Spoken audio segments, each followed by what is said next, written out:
بسم اللہ الرحمن الرحیم۔ السلام علیکم ناظرین، آپ دیکھ رہے ہیں پروگرام ماہ رمضان معرف قرآن میں آپ کا میزبان محمد ارسلان فاروق۔ آپ کو ناظرین سچ ٹی وی کی طرف سے انتہائی دل کی عطا گہرائیوں سے رمضان المبارک کی بہت بہت مبارکباد۔ دعا ہے کہ اللہ رب العزت اس ماہ رمضان کے اندر ہمیں ہمارے گناہوں کو معاف فرمائے اور ہمیں اس کی سعادتیں صحیح معنوں کے اندر سمیٹنے کی توفیق عطا فرمائے۔ آج کا ہمارا موضوع ہے استقبال رمضان، اور اس کے اندر ہم بات کریں گے جو اس رمضان کا اصل ماخذ ہے، جو رمضان المبارک کی ایسنس ہے، روزہ، اور اس روزے کے فوائد کو ہم سمجھنے کی کوشش کریں گے۔ اس رمضان المبارک کا استقبال حضور نبی کریم صلی اللہ علیہ وسلم کیسے فرمایا کرتے تھے۔ انہوں نے رمضان کے آمد سے پہلے ایک خطبہ دیا تھا، اس خطبے کے اندر جو رمضان کی اہمیت کے اوپر انہوں نے بات کی تھی، اس کو بھی آج پروگرام کے اندر ہم ڈسکس کریں گے۔ میں بہت مشکور ہوں اپنے مہمانوں کا، میرے ساتھ آج اسٹوڈیوز میں تشریف رکھتے ہیں ڈاکٹر علامہ محمد حسین اکبر صاحب۔ آپ اسلامک اسکالر ہیں، ممبر اسلامی نظریاتی کونسل ہیں۔ سر، آپ کا بہت شکریہ، آپ نے پروگرام کے اندر شرکت کی۔ آپ کو میری طرف سے، سچ ٹی وی کی طرف سے، ہمارے ناظرین کی طرف سے بہت بہت رمضان المبارک مبارک ہو۔ سب کو بہت مبارک، بہت شکریہ۔ ان کے ساتھ تشریف رکھتے ہیں علامہ اسید الرحمان سعید صاحب، آپ اسلامک اسکالر ہیں۔ سر، آپ کا بہت شکریہ کہ آپ نے خصوصی طور پر پروگرام کے اندر ہمیں جوائن کیا۔ آپ کو بھی ہماری طرف سے بہت بہت رمضان المبارک کی مبارک ہو۔ میں علامہ صاحب آپ سے آغاز کرنا چاہوں گا اور آپ سے جاننا چاہوں گا کہ سب سے پہلے تو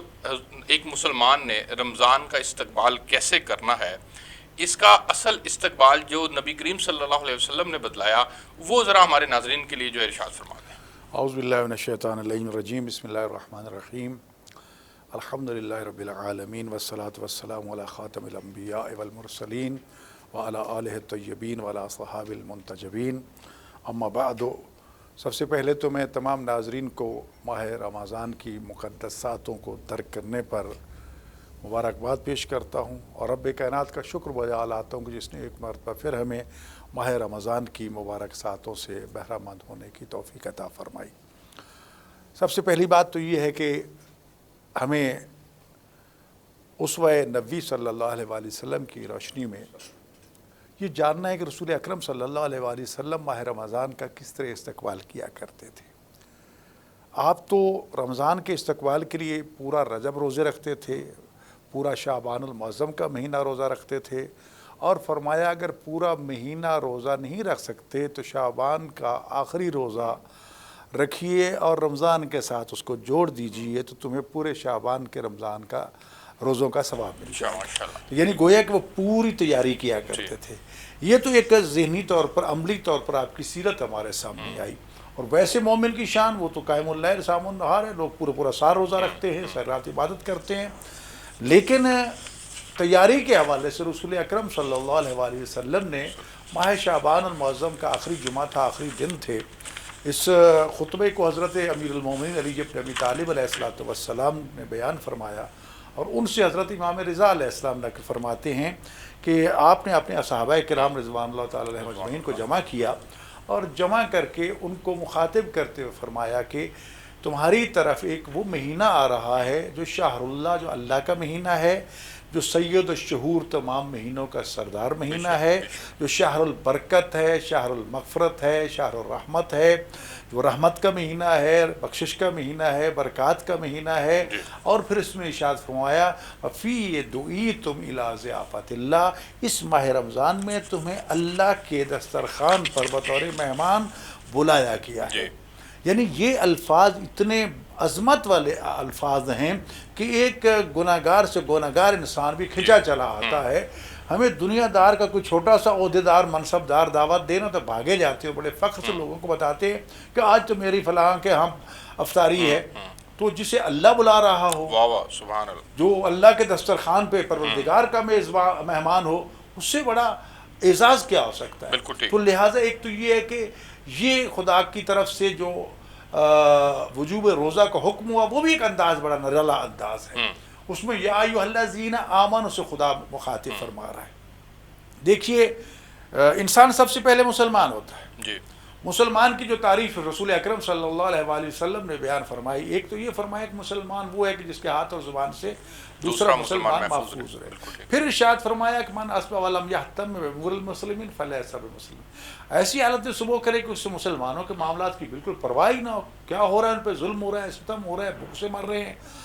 ان کی کوئی خبر تک نہ لے، پرواہ تک، فرمایا وہ مسلمان کہلانے کا حقدار نہیں ہے، وہ مسلمان نہیں ہے۔ بالکل ٹھیک۔ گویا کہ مسلمان کا یہ رتبہ ہے کہ وہ دوسری دنیا بھر کے مسلمانوں کا درد محسوس کرے، تو پھر اس سے اگلا مرحلہ ایمان کا آ جاتا ہے، مومن کا آ جاتا ہے، اور جب مومن ایمان کے درجے پہ فائز ہو جاتی ہے تو پھر اللہ مخاطب کر رہا ہے یا ایھا الذین آمنوا کہہ کے، اے ایمان والو۔ اب ایمان والوں کا اگر ترجمہ یہ کر دوں کہ اللہ یہ فرما رہے کہ وہ میرے پیارو، ظاہر ہے جو اللہ پہ ایمان رکھتا ہے اس کے احکام پہ اللہ کو بہت پیارا ہے، تو وہ پیارے کہہ کے پکار رہا ہے، تو ظاہر ہے جب کسی کو پیارا کہہ کے پکاریں گے تو دل میں اور محبت پڑے، کوئی شک نہیں اس میں، اور پھر اس کے بعد اس کا نتیجہ بھی آخر میں دے رہا ہے کہ روزہ فرض کیا ہے، مت گھبرانا، یہ صرف تم پہ نہیں ہے، تم سے پہلی اقوام پر بھی ہے۔ روزے سے متعلق بھی میں چاہوں گا کہ ہم مزید اس کے اندر بات کریں، لیکن میں علامہ اسید الرحمان سعید صاحب کے پاس جانا چاہوں گا، اور سر آپ سے جاننا چاہوں گا کہ ایک عام آدمی کے لیے، ایک میرے جیسے ایک عام آدمی کے لیے، ایک مسلمان کے لیے رمضان کے استقبال کو سمجھنے کی ایک بنیادی نقطہ یہ ہو سکتا ہے کہ ہم اپنے آپ کو فارغ کر لیں، ہم اپنی مصروفیات کو کم سے کم کر دیں کہ رمضان آ رہا ہے، ہم نے اپنی عبادات میں زیادہ مشغول ہونا ہے، توبہ استغفار کرنی ہے، اپنے جتنے معاملات ہیں ان کو درست کرنا ہے، یہ استقبال رمضان ہو سکتا ہے؟ دیکھیں جی، جو رمضان کا مہینہ ہے، اگر آپ دیکھیں جو حضرت سلمان فارسی رضی اللہ تعالیٰ عنہ کا جو ان کی جو روایت مشہور ہے، حضور نبی کریم صلی اللہ علیہ وسلم کا خطبہ ہے، جس میں آپ نے ارشاد فرمایا کہ ایسا مہینہ آ رہا ہے، اس میں ایک رات ایسی آ رہی ہے جس کی یہ فضیلت ہے، یہ مہینہ صبر کا مہینہ ہے، ہمدردی غمخواری کا مہینہ ہے، اور آپ اس نے کے چونکہ اوپر وہ حضرت سلمان فارسی سے جو حدیث ہے اس کا بیان فرمایا، تو میں چاہوں گا کہ اس کے ایگزیکٹ ورڈز جو ہیں وہ ناظرین کے لیے اور پیش کر دوں میں، پھر آپ بات کو آگے بڑھائیے گا۔ حضرت سلمان فارسی رضی اللہ تعالیٰ عنہ روایت کرتے ہیں کہ شعبان کی آخری تاریخ کو رسول اللہ صلی اللہ علیہ وسلم نے ہمیں ایک خطبہ دیا اور اس میں فرمایا، اے لوگو، تم پر ایک عظمت اور برکت والا مہینہ سایہ فگن ہو رہا ہے، اس مہینے میں ایک رات ہے شب قدر، 1000 مہینوں سے بہتر ہے، اس مہینے کے روزے اللہ تعالیٰ نے فرض کیے ہیں اور اس کی راتوں میں قیام تراویح کو غیر فرض یعنی سنت کیا۔ جو شخص اس مبارک مہینے میں اللہ کی رضا اور اس کا قرب حاصل کرنے کے لیے کوئی غیر فرض عبادت کرے گا تو اس کا ثواب دوسرے زمانے کی فرض نیکی کے برابر ملے گا۔ یہ صبر کا مہینہ ہے اور صبر کا بدلہ جنت ہے۔ یہ ہمدردی اور غمخواری کا مہینہ ہے اور یہی وہ مہینہ ہے جس میں مومن بندوں کے رزق میں اضافہ کر دیا جاتا ہے۔ جس نے اس مہینے میں کسی روزہ دار کو اللہ کی رضا اور ثواب حاصل کرنے کے لیے افطار کرایا تو یہ اس کے لیے گناہوں کی مغفرت اور دوزخ کی آگ سے آزادی کا ذریعہ ہوگا اور اس کو روزہ دار کے برابر ثواب دیا جائے گا، بغیر اس کے کہ روزہ دار کے ثواب میں کمی کی جائے۔ آپ صلی اللہ علیہ وسلم سے عرض کیا گیا کہ یا رسول اللہ، ہم میں ہر ایک کو تو افطار کرانے کا سامان مہیا نہیں ہوتا، تو غریب لوگ اس عظیم ثواب سے محروم رہیں گے؟ تو آپ نے فرمایا کہ اللہ تعالیٰ یہ ثواب اس شخص کو بھی دے گا جو ایک کھجور یا دودھ کی تھوڑی سی لسی پر یا صرف پانی ہی کی ایک گھونٹ پر کسی کا روزہ افطار کرا دے۔ تو یہ ایک پورا خطبہ ہے جس کے اندر بڑا کمپلیٹ اور جامعہ ہے، یہ جس کے اندر حضور صلی اللہ علیہ وسلم نے اس مہینے کی پوری عظمت جو ہے وہ بیان فرمائی ہے۔ دیکھیں اسلام بھائی، پہلی بات تو یہ ہے کہ ویسے تو جو روزہ ہے یہ اسلام کا تیسرا اہم رکن ہے، جی، لیکن یہ جو خطبہ حضور نبی کریم صلی اللہ علیہ وسلم نے ارشاد فرمایا، اس خطبے کے اندر روزے کو بنیاد بناتے ہوئے پورے کا پورا اسلام پیش کر دیا، جی، عبادات کا بھی عکس پیش کر دیا، اخلاقیات کو بھی پیش کر دیا، معاملات کو بھی پیش کر دیا، معاشرت، معیشت، تمام چیزیں اس کے اندر آ جاتی ہیں۔ میں اس میں دو باتیں عرض کرنا چاہتا ہوں۔ یقیناً روزہ جو ہے یہ اللہ کی بندگی ہے، اللہ کی عبادت ہے، دن میں روزہ ہے عبادت ہے، رات کو تراویح ہے عبادت ہے، یہ سارا کچھ ہے، لیکن جو حضور صلی اللہ علیہ وسلم اس میں فرما رہے ہیں نا کہ یہ صبر کا مہینہ ہے، یہ ہمدردی اور غمخواری کا مہینہ ہے، اور جو دوسروں کے ساتھ یہ معاملات کرے اس کو اللہ کی طرف سے جنت ملے گی، رضا ملے گی، خوشنودی ملے گی، یہ سارا کچھ ملے گا۔ اور اس روایت کے اندر یہ بھی فرما دیا گیا کہ اولہ رحمت، اوسطہ مغفرت، آخر عتق من النیران، پہلے 10 دن رحمت کے ہیں، دوسرے 10 دن مغفرت کے ہیں، اور تیسرے 10 دن جو ہیں جہنم سے خلاصی کے ہیں۔ اچھا، بیس اور بنیاد دیکھیں کہ شروع میں حضور نبی کریم صلی اللہ علیہ وسلم یہ فرما رہے ہیں کہ اس مہینے میں ایک رات فضیلت والی ہے، درمیان میں فرما رہے ہیں یہ مہینہ صبر کا ہے، ہمدردی کا ہے، غمخواری کا ہے، لوگوں کے ساتھ احسن انداز میں معاملات کرنے کا ہے، اخلاقیات سے پیش آنے کا ہے، اور آخر میں فرمایا بھئی اگر یہ جو مہینہ اگر تم پالو تو رحمت اسی کو نصیب ہوگی جو اس کو صبر سمجھے گا، بے شک۔ مغفرت اسی کو ملے گی جو غریبوں کے ساتھ، جو فقراء اور مساکین کے ساتھ ہمدردی اور غمخواری کے ساتھ پیش آئے گا۔ رمضان کا مہینہ شروع ہو چکا ہے، بڑے بڑے لمبے دسترخوان لگنے شروع ہو جائیں گے اور جناب بڑے بڑے وہ جو فوٹو شوز شروع ہو جائیں گے۔ تو ہمدردی اور غمخواری یہ نہیں ہے، ہمدردی اور غمخواری یہ ہے میں اپنے بھائی سے شروع کروں، میں اپنی بہن سے شروع کروں، میں اپنے اہل محلہ سے شروع کروں۔ بہت خوبصورت، بالکل ٹھیک فرما رہے ہیں آپ۔ اسلام نے وَأَنذِرْ عَشِيرَتَكَ الْأَقْرَبِينَ کیا ہے، قُوا أَنفُسَكُمْ وَأَهْلِيكُمْ نارا کیا ہے، میں آغاز اس بات سے کروں رمضان المبارک کے اندر، اگر میں اپنی سحری اور افطاری کے لیے اپنے گھر میں سامان لے کے آ رہا ہوں تو اپنے بھائی کے لیے، اپنی بہن کے لیے، اپنے اہل محلہ کے لیے، اور اس سے بڑھ کر میں سمجھتا ہوں کہ ہم یہ دیکھیں،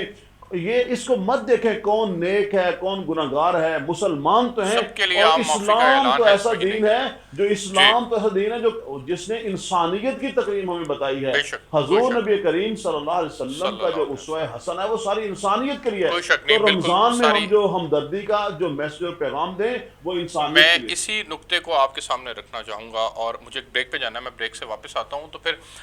ہم جانیں گے، سمجھنے کی کوشش کریں گے علامہ ڈاکٹر محمد حسین اکبر صاحب سے کہ اس ساری گفتگو کے اندر یہ جو خاص طور پہ جو روایت پڑھی، اس سے جو حقیقی تصور سامنے آتا ہے رمضان المبارک کا، وہ ہمیں جو ہے وہ سمجھائیں۔ بریک لیتے ہیں، میرے ساتھ رہیے۔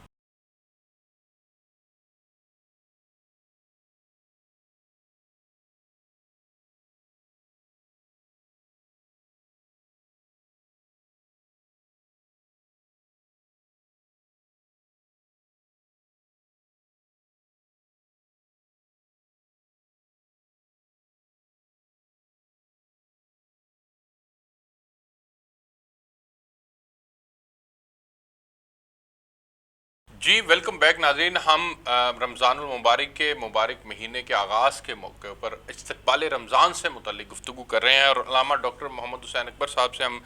سمجھنے اور سیکھنے کی کوشش کر رہے ہیں۔ ڈاکٹر صاحب، آپ صلی اللہ علیہ وسلم نے کہ اس خطبے کا جو میں نے پڑھ کے بھی سنایا، اس کا حوالہ تھا، اس کے اندر جن رمضان المبارک کے استقبال کے اعتبار سے جس حقیقی فکر کو واضح کیا گیا، میں چاہوں گا اس کے اوپر روشنی ڈالیں، اور یہ رمضان کا جو حقیقی تصور ہے جس کے طرف کچھ جو ہے وہ اشارہ علامہ اسید الرحمان صاحب نے بھی کیا، میں چاہوں گا کہ آپ بھی میرے ناظرین کے لیے رمضان کے حقیقی تصور کے اوپر روشنی ڈالیں۔ دیکھیں، سب سے پہلے تو میں یہ بتانا چاہتا ہوں اپنے ناظرین کو کہ رمضان کے معنی کیا ہے۔ جی، خود اس کے معنی میں اتنا کچھ پوشیدہ ہے کہ انسان دنگ رہ جاتا ہے۔ لغوی طور پر جب اس کے ہم معنی کو دیکھتے ہیں تو اس کا ترجمہ یہ کیا جاتا ہے کہ ہر وہ چیز جسے آگ اس طرح جلا کے ختم کر دے کہ جلتے ہوئے نہ تو اس کا دھواں نظر آئے اور جلنے کے بعد اس کی راکھ تک باقی نہ رہے۔ روزہ ایک ایسی عبادت ہے کہ جو انسان کے گناہوں کو اس طرح جلا کے ختم کر دیتا ہے کہ نامہ اعمال صاف ہو جاتا ہے اور اس پہ کوئی نشان تک نہیں رہتا۔ اور قرآن کریم میں اللہ تعالیٰ کے جو ایسے ہی ہے جیسے ماں کے پیٹ سے پیدا ہوا۔ اور قرآن کریم میں جو حضرت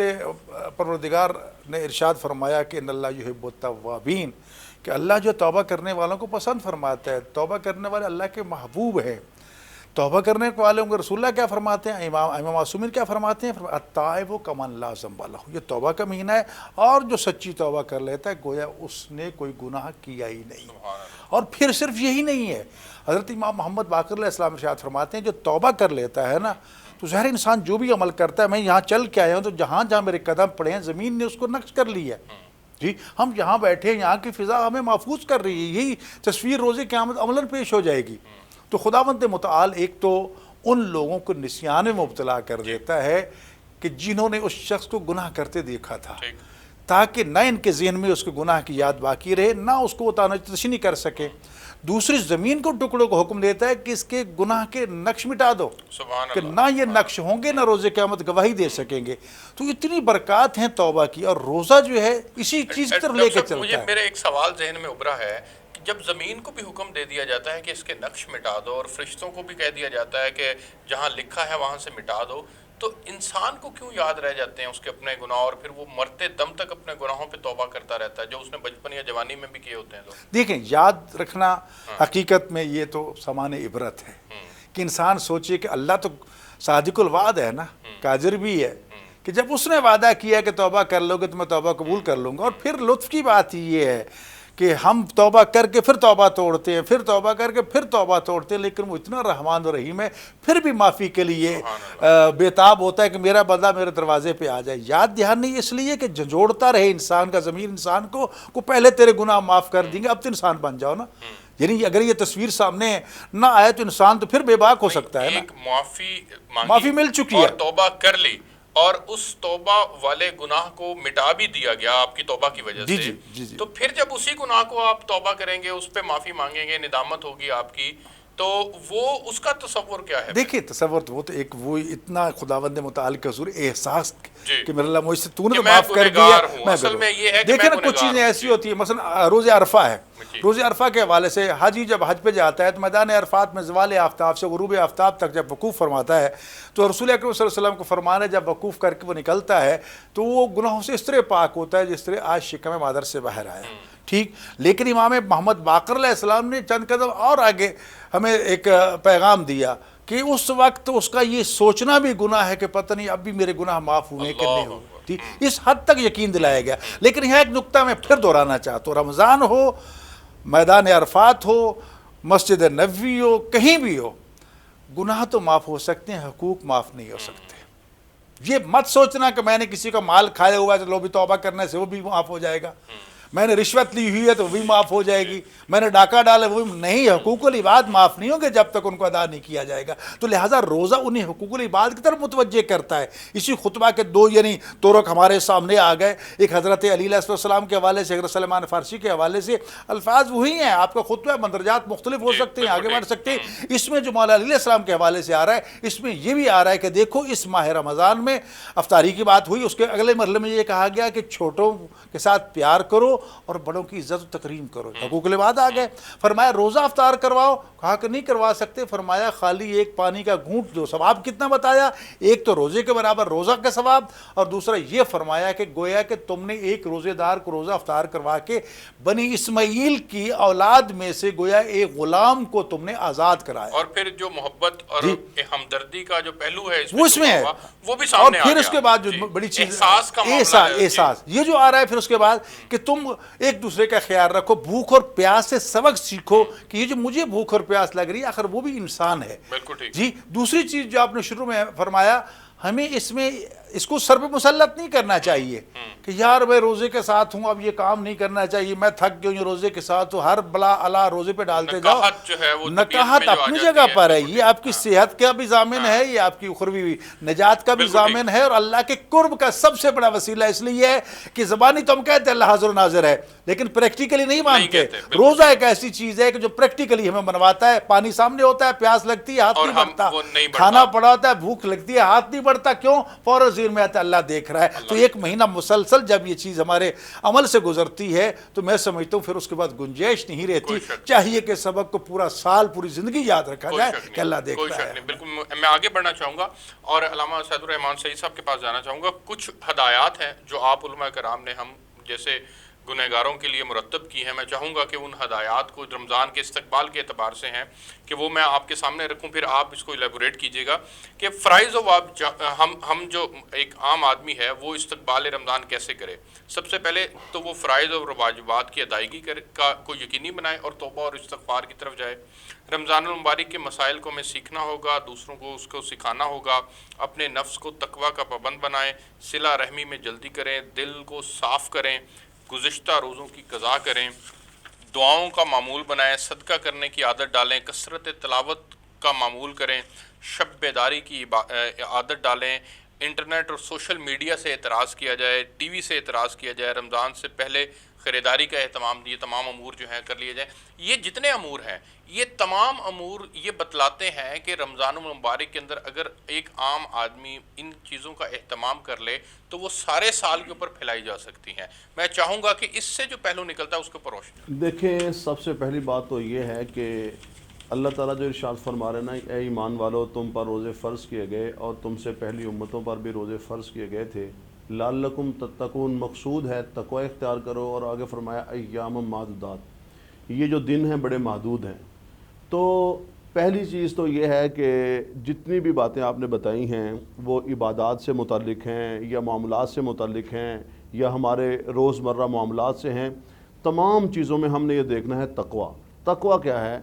ہم اپنا اللہ سے قرب پیدا کر لیں. اور دوسرے دیگر الفاظ یہ ہے وما آتاکم الرسول فخذوا وما نہاکم عنہ فانتہوا. جو رسول اللہ صلی اللہ علیہ وسلم تمہیں دے رہے ہیں اسے لے لو، اور جس چیز سے تمہیں روک رہے ہیں اس سے رک جاؤ. دیکھو یہ جو صوم ہے، امساک،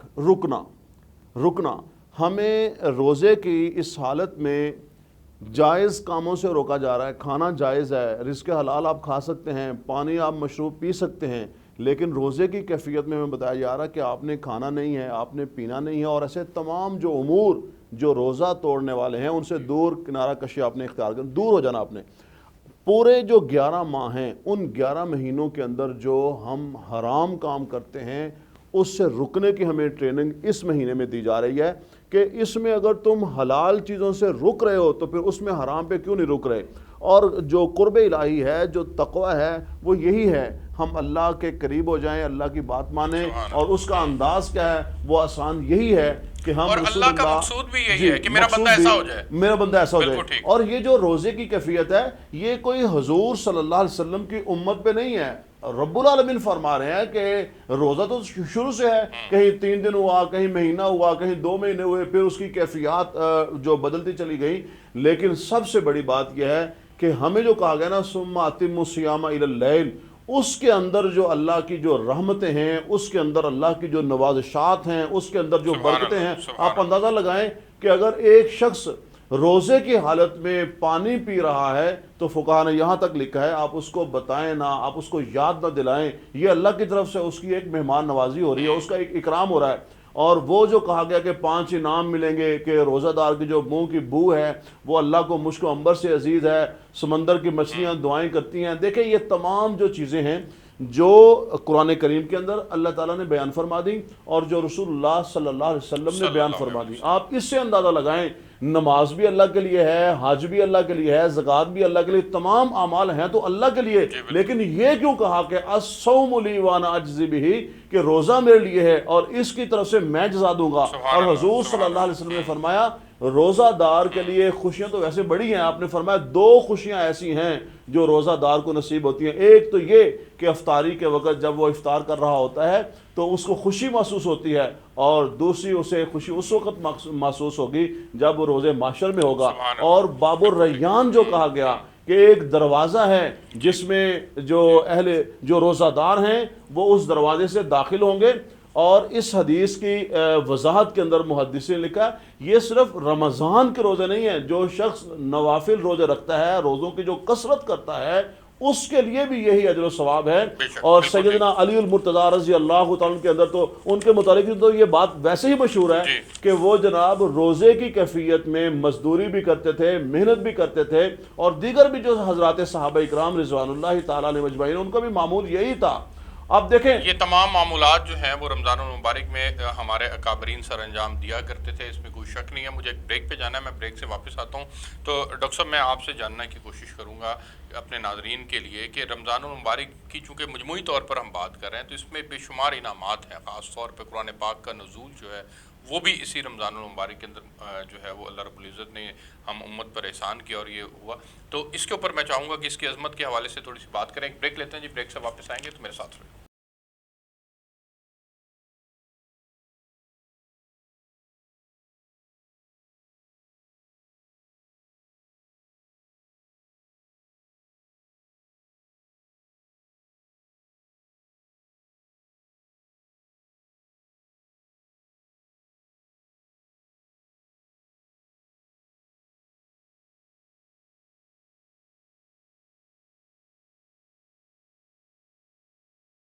جی ویلکم بیک ناظرین. ہم رمضان المبارک کے استقبال کے حوالے سے گفتگو کر رہے ہیں. میرے ساتھ مہمان تشریف فرما ہے. حضرت میں چاہوں گا کہ میرے سامنے ایک حدیث ہے جس کا مفہوم عرض کرنا چاہوں. ماہ رمضان وہ ماہ ہے جس میں قرآن اتارا گیا، جو لوگوں کو ہدایت کرنے والا ہے اور جس میں ہدایت کی اور حق و باطل کی تمیز کی نشانیاں ہیں. تم میں سے یہ بلکہ قرآن کی ایک آیت کا ترجمہ ہے. تم میں سے جو شخص اس مہینے کو پائے اسے روزہ رکھنا چاہیے، ہاں جو بیمار ہو یا مسافر ہو، اسے دوسرے دنوں میں یہ گنتی پوری کرنی چاہیے۔ اللہ تعالیٰ کا ارادہ تمہارے ساتھ آسانی کا ہے، سختی کا نہیں۔ وہ چاہتا ہے کہ تم گنتی پوری کرو اور اللہ تعالیٰ کی دی ہوئی ہدایت پر اس کی بڑائیاں بیان کرو اور اس کا شکر کرو۔ رمضان المبارک کو ہمارا ایک بہت بڑا طبقہ ہے جو اس کو فور گرانٹیڈ بھی لیتا ہے، جو جس طرح سے اس آیت کے اندر اشارہ کیا گیا کہ تمہارے ساتھ آسانی کا اللہ تعالیٰ کا ارادہ ہے، سختی کا نہیں ہے، اس کے اوپر ذرا روشنی ڈالیے گا، اور جو ہم غفلت کرتے ہیں اس غفلت کو دور کرنا کتنا ضروری ہے۔ دیکھیے بات یہ ہے کہ خداوند متعال نے تو قرآن پورے اسلام کے بارے میں کہہ دیا کہ اسلام دین یسر ہے، آسانی والا دین ہے، دین عسر نہیں ہے، مشکلات والا نہیں ہے۔ آپ اسی سے اندازہ لگا لیجئے، خدا نے فرما دیا کہ ایام معدودات، لیکن کہہ دیا اگر تم میں سے کوئی سفر میں ہے یا بیمار ہے تو وہ روزہ نہ رکھے۔ اب سوال یہ ہے کہ خدا کا حکم تو آ گیا کہ میں روزہ رکھوں، میں چل پڑا ہوں سفر پہ، میں ہو گیا بیمار، میری توانائیاں روزے کو برداشت نہیں کر سکتی اور واقعا نہیں کر سکتی، دکھاوا نہیں ہے، یہ میرا معاملہ اللہ کے ساتھ ہے، اللہ جانتا ہے، میں جانتا ہوں، یا اس کی تصدیق میڈیکل کا جو ایکسپرٹ ہے وہ بتائے گا۔ تو لہٰذا جب یہ صورتحال ہوتی ہے، اللہ اپنا حکم واپس لے لیتا ہے۔ نماز کو دیکھ لیجیے، میرا اللہ میں کھڑے ہو کے نہیں پڑھ سکتا، خدا کہتا ہے میرا حکم واپس، تم بیٹھ کے پڑھ لو، بیٹھ کے نہیں پڑھ سکتا، حکم واپس، لیٹ کے پڑھ لو، نہیں پڑھ سکتا اشاروں سے پڑھ لو۔ تو خدا تو یہ اس سے بڑی اور رحمت کیا ہو جی، اس کے بڑھ کر آسانی کیا ہو؟ نیت کرنا تمہارا کام ہے، بجا لانا تمہارا کام ہے، قبول کرنا میرا کام ہے۔ تو لہٰذا یہ بہانے کرنا ہے، وہ کرنا ہے، یہ تو بات نہیں ہے۔ دوسری بات یہ ہے کہ زہر ہے کہ آپ پورا سال کھاتے ہیں 11 مہینے، ایک دو دن تو آپ کو شدت محسوس ہوگی، مجھے تو ایسے لگتا ہے جیسے رمضان میں ہم زیادہ کھاتے ہیں، ایک روٹین تبدیل ہوگی، ظاہر اس کا تھوڑا سا تو فیلنگ ہوگی آپ کو، اور خدا یہ چاہتا ہے کہ آپ محسوس کریں، یہ احساس دلانا چاہتا ہے تاکہ تمہیں بھوک اور پیاس کا احساس ہو۔ اگر یہ احساس نہیں ہوگا تو آپ غریبوں مسکینوں کا کیا کریں گے؟ صرف دنیا میں غریبوں مسکینوں کا نہیں بلکہ آخرت کی بھوک اور پیاس کو بھی یاد دلائے گا کہ اس وقت کیا کرو گے۔ تو لہٰذا یہ سارے پہلو خداوند متعال نے روزے میں رکھ دیے ہیں کہ اس سے سبق سیکھیے۔ تو لہٰذا ہمیں اس چیز کو لائٹلی لینا چاہیے، کوئی مصیبت نہیں آئے گی۔ کوئی سسٹر ڈاکٹر کے کہنے پہ حرام چھوڑ دیتے ہیں، اللہ کے کہنے پہ حلال نہیں چھوڑیں گے، یا اللہ کا کہنا نہیں مانیں گے، ماننا چاہیے۔ دوسری بات وہی آ جاتی ہے غربا اور مساک حقوق العباد پہ توجہ زیادتی ہے۔ قرآن جو فرمایا کہ قرآن نازل کیا شب قدر میں، خیر من الف شہر، 1000 مہینوں کی راتوں سے افضل ہے۔ پھر یہاں بھی پھر تعلیم و تعلم اور حقوق العباد کی بات آگے آ جاتی ہے کہ شب قدر کے اعمال میں بندہ مصروف ہے، نمازیں پڑھ رہا ہے، تلاوت کر رہا ہے، احکام سیکھ رہا ہے، سارا کچھ کر رہا ہے۔ سوال کیا گیا اگر 2 طالب علم بیٹھ کے دین کی باتیں سیکھ رہے ہیں، اس میں ڈسکشن کر رہے ہیں، مباحثہ کر رہے ہیں، تو ان کو کیا ثواب ملے گا؟ فرمایا ان کو زیادہ ثواب ملے گا، کیونکہ وہ دین فہمی کی طرف جا رہے ہیں۔ اور اسی لیے مولا علیہ السلام فرمان ہے کہ دین کی کمر توڑ کر رکھ دی جاہل عبادت گزاروں نے۔ خدا کی معرفت کے ساتھ عبادت کرو گے، جتنی معرفت ہوگی اتنا عبادت میں لطف آئے گا۔ اس لیے عقیدہ توحید کو جتنا مضبوط کرو گے اتنا ہی تمہیں خدا کی عبادت میں لذت محسوس ہوگی۔ لہذا قرآن کریم جو ہے وہ رحمت بن کے نازل ہوا، اور یہ جو حدیث ہے اسی رمضان کے مہینے کے اندر، اور یہ جو حدیث ہے نا کہ ہر چیز کا موسم بہار ہوتا ہے، اور قرآن کریم کا موسم بہار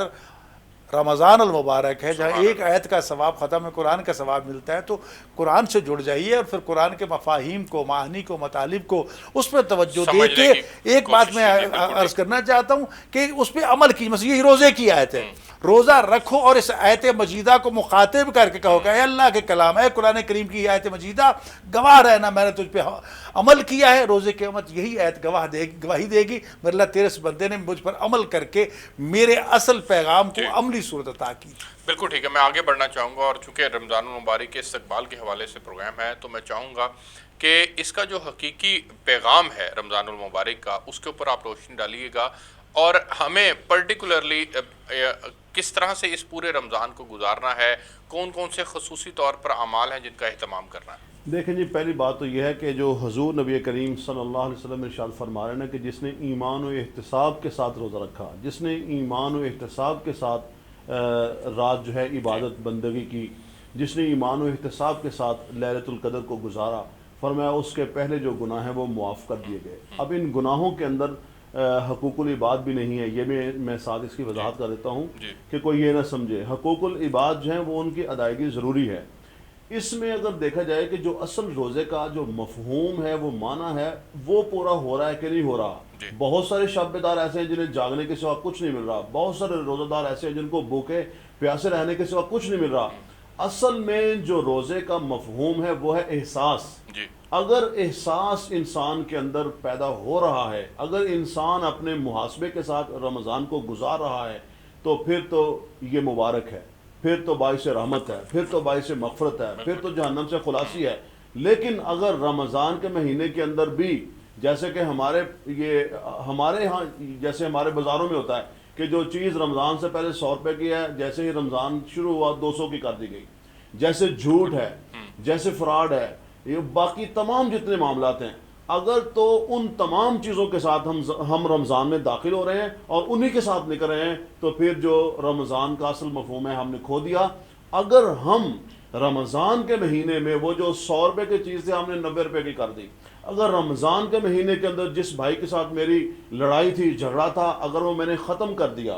اگر میں نے محلے داروں کے ساتھ احسن سلوک کیا، اور اس کے ساتھ ساتھ اگر میں غیر رمضان میں قرآن کی تلاوت نہیں کرتا تھا، میں نے قرآن کی تلاوت کی، میں نے توبہ استغفار کی، میں نے درود و سلام پڑھا، باقی جتنی بھی عبادات تھیں رمضان کے اندر اپنی استطاعت کے مطابق میں کرتا رہا، جیسے آج کل چونکہ عمرے بھی کھل چکے ہیں، حضور نبی کریم صلی اللہ علیہ وسلم نے ارشاد فرمایا جس نے رمضان میں عمرہ ادا کیا گویا کہ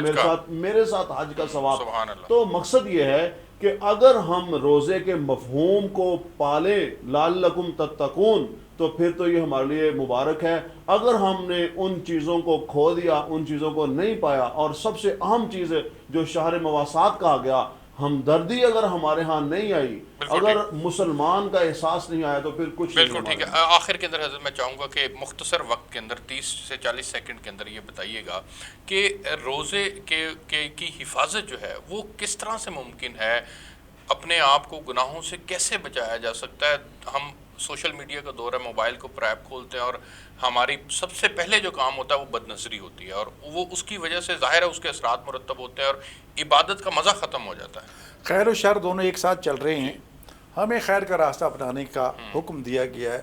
وہی ٹیلی فون کو بھی اگر لے لیں تو اس میں بھی خیر و شر دونوں موجود ہے، تو لہٰذا ہم خیر کے راستے کو اپنائیں، شر کے راستے کو چھوڑ دیں۔ اور جیسا کہ اگر کوئی پہلی نظر پڑ جاتی ہے تو وہ معاف ہے، لیکن اگر وہ اس کو غور سے دیکھنا شروع کر دیتا ہے تو پھر تو اس کا مطلب ارادتاً ادھر مائل ہو گیا نا۔ تو لہٰذا اگر ایسی چیزیں سامنے آتی تو استغفار کرے، اپنی نگاہوں کو بچائے اور خیر کا راستہ اختیار کرے۔ جدید وسائل کا اسلام مخالف نہیں ہے، اس کے مفاسد کا مخالف ہے، احتیاط سے استعمال کی ضرورت ہے۔ ضرور بالکل کر ٹھیک سکتے ہیں، کوئی ایسا مسئلہ۔ حضرت آپ بھی مختصراً روشنی ڈالیے گا کہ روزے کی کیسے حفاظت کی جا سکتی ہے؟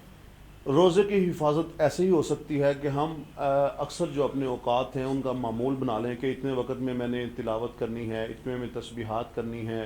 تو اپنے آپ کو فوکس کر لیں ہم چیزوں کے اوپر۔ بالکل جی، ٹھیک ہے۔ اب اگر ہمارے پاس موبائل شیڈول ہونا چاہیے ہے تو ہم ہمارا۔ اپنے موبائل کے اوپر قرآن پاک کی تلاوت بھی کر سکتے ہیں، دینی جو معاملات ہیں ان کو بھی سیکھ سکتے ہیں، یا بہت سارے علماء کی سپیچ ہوتی ہیں ہم ان کو نکال کے سن بھی سکتے ہیں۔ تو میرا خیال یہ ہے کہ بہتر یہی ہے کہ روزے کو اسی طرح بالکل ٹھیک ہے۔ مجھے پروگرام کا وقت ختم ہو گیا۔ ناظرین، آپ نے پروگرام دیکھا، آپ سے کل ماہ رمضان معرف قرآن میں ایک نئے موضوع کے ساتھ ملاقات ہوگی، تب تک کے لیے اللہ حافظ۔